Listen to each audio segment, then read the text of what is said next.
Sa ibang balita, kinumpirma ng Department of Foreign Affairs o DFA na may 4 na Pinoy nurses ang positibo sa sakit ng MERS-CoV sa Riyadh. Ito'y kung saan 2 dito ang kritikal at nasa ICU. Si Sweden Velado sa detalye. 4 na Pinoy nurses ang kumpirmadong positibo sa sakit na Middle East Respiratory Syndrome coronavirus o MERS-CoV sa Riyadh, Saudi Arabia, batay sa ulat ng Department of Foreign Affairs. Ayon kay DFA spokesman Charles Jose, 2 ang kritikal na ngayon nasa intensive care unit ng ospital na kanila ring pinapasukan ay under isolation, habang ang nalalabing pasyente ay hindi naman nagpakita ng matibay na sintomas subalit under observation pa rin. In the report of the embassy, there are 4 cases. Well, they were treating MERS-CoV patients, so by exposure.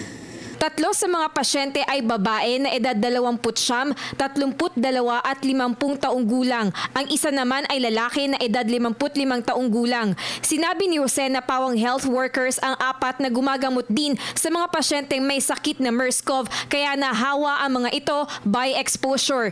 Naipaabot na umano ng ating embahada sa Riyadh ang balita sa mga pamilya ng 4 na nurses at patuloy naman itong nakikipag-ugnayan sa kanila.